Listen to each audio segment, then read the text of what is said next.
Brought to you by KR Mangalam University.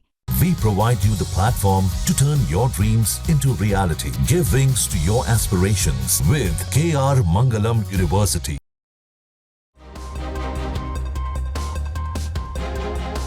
Rahul Gandhi 2004 में राजनीति में आए। तब से बीजेपी के खिलाफ उनकी लड़ाई होती गई। 2014 के बाद तो राजनीतिक लड़ाई जैसे निजी और बदले की लड़ाई में बदल गई। राहुल गांधी के एक भाषण, एक बयान की स्क्रूटनी होती है। बयानों और भाषणों से निकलते रहे मुकदमे। अब स्थिति ये है कि सावरकर, चीन, मोदी सरनेम, दोहरी नागरिकता, नेशनल हेराल्ड, आरएसएस से जुड़े 32 मुकदमों से लदे हैं राहुल गांधी। राहुल गांधी कहते हैं, मुकदमे मेडल है मेरे लिए, जिनसे डरते नहीं। भारत जोड़ो यात्रा में उन्होंने मुकदमों की राजनीति के जवाब में डरो मत का नारा बुलंद किया था। राहुल गांधी के खिलाफ किसी मुकदमे का आज तक फैसला नहीं आया है। हर हफ्ते किसी न किसी केस की सुनवाई होती रहती है। कई सारे मुकदमों में राहुल को पेशी से छूट मिली हुई है। अब सुप्रीम कोर्ट से लखनऊ में चल रहे केस में राहुल गांधी को बड़ी राहत मिली है। हाँ, मैंने उनसे कहा, देखिए आप रोकना चाहते हैं रोक दीजिए, मेरा कोई प्रॉब्लम नहीं है। उन्होंने रोका नहीं, मैं चला गया।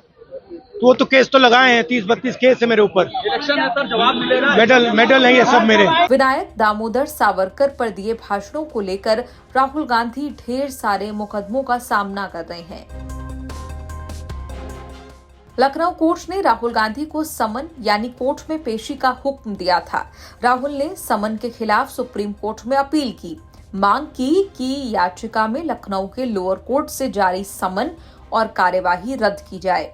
राहुल को फंसाने के लिए यूपी की योगी सरकार भी केस में पार्टी बन गई।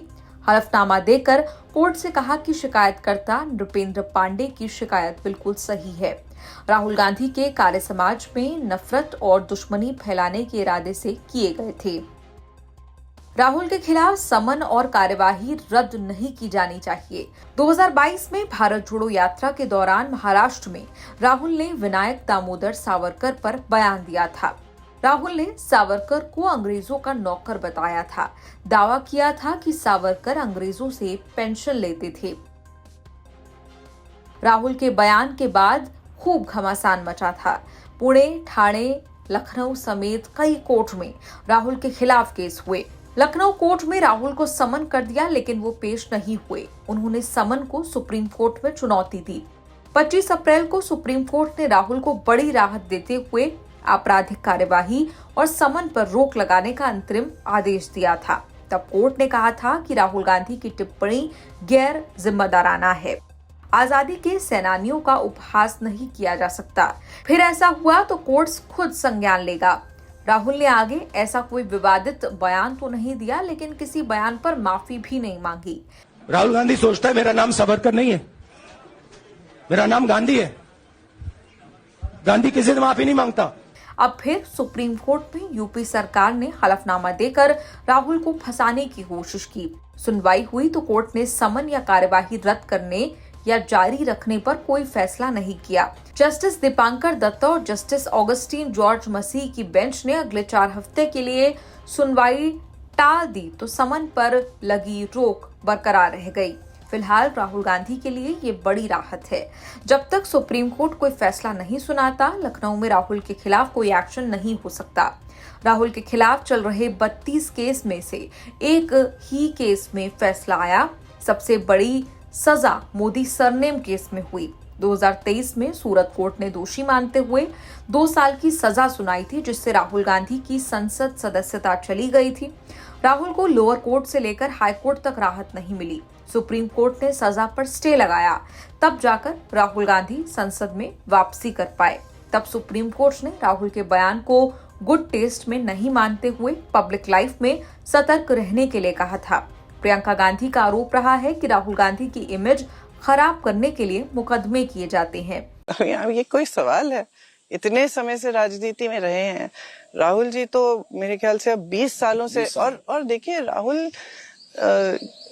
मेरे ख्याल से कोई ऐसा नेता नहीं होगा इस पूरे देश में जिसके खिलाफ इतनी संगठित और इतनी धनराशि जिस कैंपेन पे उनके खिलाफ जो कैंपेन की गई भाजपा के द्वारा, इतनी धनराशि किसी भी पार्टी ने किसी भी नेता का की इमेज खराब करने के लिए इस पूरे देश में नहीं की होगी।